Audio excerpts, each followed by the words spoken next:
Hey everybody, Anthony Chatfield here with How to Become a Freelancer in 30 Days. Today, day 9, we're going to talk about populating your web presence. This is about creating content that illustrates your skills and pitches potential clients so that if they find it, they will be more interested in hiring you. Alright, so the goals for today, what we're going to be talking about is creating content that can be published on a simple website within the next couple of days. We want to clearly demonstrate your skills through the content you develop and present, and we want to update and optimize your portfolio for both website and freelance sites. The bottom line is we want people to see how awesome you are at a quick glance and in as many places as possible. All right. So in terms of a basic website, you want to keep it really simple because you don't have a lot of time and you want to get something up sooner than later. The bottom, the basic list of stuff that I've included here, a list of services, so what you can offer people, what they can pay you to do, contact information, how they can get a hold of you, and on that page you might include not only your email address, but a Skype ID, your Elance portfolio, any other websites you're on. Make it easy for them to contact you in whatever way they want.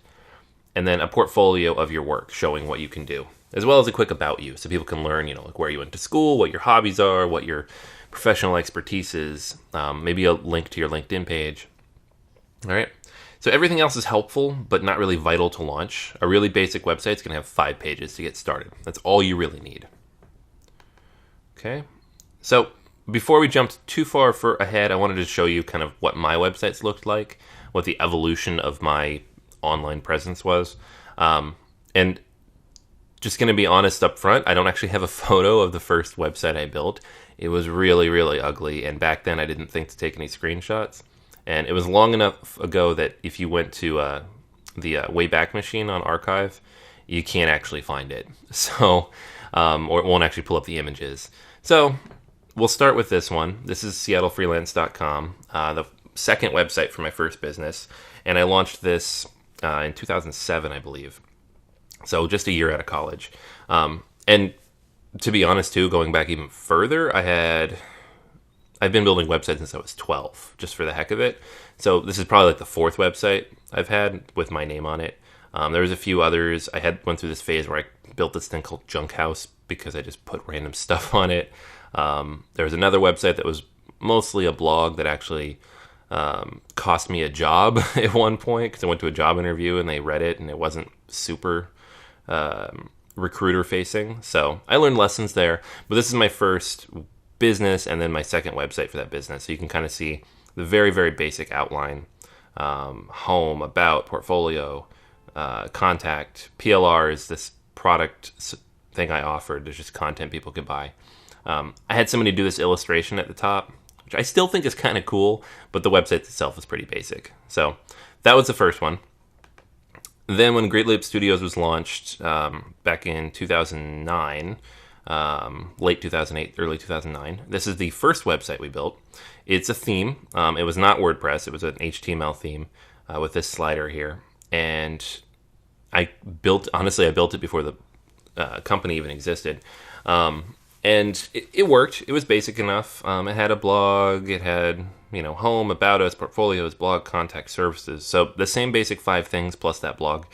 Try to keep it pretty basic. I just want to touch on the bare minimum stuff we needed to actually make a sale if someone landed on the website. About a year later, we launched the second edition of Great Leap Studios. And this is actually still up. It's run by my former business partner. He still runs this. So you can see a lot cleaner, a little bit nicer. It's in WordPress, so it's a little more flexible and easier to build out. Here's the home, services, specials. That's something we added, selling directly off the website. About us, blog, contact. And then the portfolio content's actually down here below the fold. You can easily access all that. So this is the current version of that website. So you can see how it kind of evolved over time. And then one last one I wanted to show you is my personal website and blog. This has been up for, basically since right when I graduated college. I launched a blog called thechatfield.com. Very clever, right? And I've been blogging there since 2006. I've since actually deleted quite a few posts from the blog, so now you can only see maybe 100 or so, including the most recent 15 from the last year or so. It's on purpose. A lot of those posts were just a kid just out of college goofing around, writing content to fill up a blog. Some of them were blatantly trying to manipulate the search engines. Others just had really bad best practices and would have needed to be rewritten. Didn't get much traffic anyway, so it didn't matter. But you can go back. You can see some of my earliest posts. They are a few years old.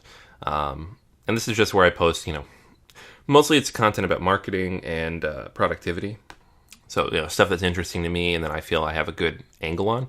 You can also find links to ebooks I've written, some other resources to download, contact information. There's some information here about me and my background and stuff I like and all sorts of cool stuff. Like if you want to learn about me, this is where you go. All right. And then those are my websites. So you can still go to seattlefreelance.com. You can still go to greatleapstudios.com. I no longer own them, but they are still up. And then anthonychatfield.com is updated every week with new content. So you can check that out as well. But the key here is not to get too attached. I mean, the goal of your website is to be there and provide information. It's not this final perfect iteration of who you are and what you do. But at the same time, it's the hub of all of your online activity. So it needs to exist because this is something you 100% control. If Elance crashed tomorrow or their business went under or they decided they don't like you for whatever reason and they banned your account, you instantly lose access to that account. Nobody can do that to you on your website unless you're doing something really, really bad. So you are a business owner. This is an asset, something you own, and you should be growing it in value. So even if you're not going to work through it right away, if it gets no traffic and nobody sees that website, it should exist at least so you can use it. You can put it on business cards. You can put it in the signature of your email. You can put it on your social media profiles. That's how important it is. And it's how people are going to judge you when they start to find out about you. So ideally, any website you build is going to show up number one when somebody searches for you in Google. That's important because then you can control what they see about you. It's not some random Facebook or LinkedIn page, which you still control, but it's in their format. And at the same time, if somebody else has your name, then you have to fight on that front too. So it's a very important tool. You don't have to spend a fortune or a ton of time doing it, but it's important that you do it. All right.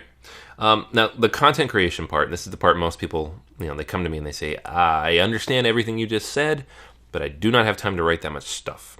So just some really quick tips here to keep it short and easy. You only need at least 300 words per page. That's the minimum. That's what Google wants to see. So if you hit that point, you're good. Use images where applicable. I usually say one image per 300 words. So in this case, one per page. And then if you're having trouble writing about yourself, ask a friend or family member to do it for you. I find this is a really quick and easy way to do it. They'll write it, you edit it, it gets done really fast, and then you don't have to sit there and torture over how to describe yourself, which I know a lot of people have trouble with. I know I did when I got started. But keep it simple and straightforward. Don't try to get cute or clever or to overthink it too much. Just get to the point. What do you offer? What have you done? Done. That's it. If you're going to spend a lot of time on anything, spend it on your portfolio. I often, whether I'm interviewing somebody for a job, a writer or something, or I'm, looking at profiles, hiring a contractor, I'm always astounded when people send in samples or send over a portfolio that is not polished. This is literally the best work you should have because that's the stuff you're showing to people. And if it doesn't look good to me, the person who's thinking about hiring you, it's an instant no. I don't care what the resume looks like. I don't care how nice you are. I don't care how responsive you are, what your price is. If your portfolio doesn't look good, it's an instant no. Like, that's not something I can look over. So spend a lot of time on that. This is like, when you go into a job interview, you put on a suit because you want to look good. When you send in a portfolio, you spend 10 times longer than you would on a normal piece because you want it to look good. All right, so a good portfolio should illustrate each skill you claim to have. So if you have 5 services, you should have at least 5 items in your portfolio, one for each of those services so you can show that you've done it. It should showcase your very best work. The only caveat to this is if some of the best work you've done is with people who won't let you share it. You should always ask people before you share it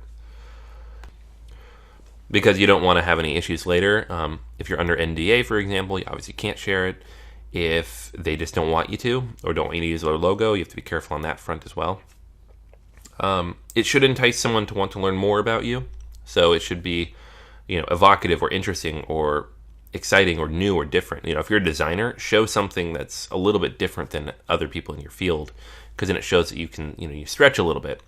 And then answer specific questions prospects might have before they ask them. So if you're getting a lot of questions on Elance, or you just think people are going to ask you a lot about, your background in a particular area, let's say you really want to get work writing about software that's interesting to you, and you're going to bid on those kinds of projects, your portfolio should include content that relates to that industry. Write about software. Even if you don't have a job, go write about it. Do a review of a recent release or talk about an industry trend.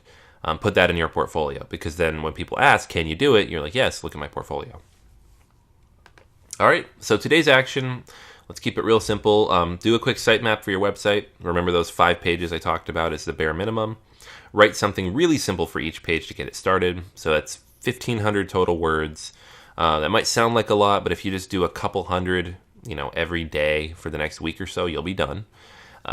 Build up a portfolio so you can fill it in over the coming days. If you're getting projects already, awesome. You're going to use that content. If you aren't, then look back to old stuff you've done or things you can work on in your spare time the next couple days to fill in that portfolio. Ideally, it's done in, within 2 weeks or so. All right. And then don't fuss over the details. It's really, really easy to become a perfectionist about a website. Trust me, I've been down that road. Most people rebuild their websites every 2 years or so. So don't kill yourself trying to make it look perfect. Just get it up, make it functional, make it look professional, obviously. But as long as it exists, you're good. All right. So that's everything for today. Make sure you leave comments below if you have any questions. Check out the notes. That's where you're going to find all the links for everything today. And then make sure to leave a review and a rating if you've been watching along the entire way. I really appreciate it. And shoot me an email if you have any questions. All right, so I'll talk to you tomorrow.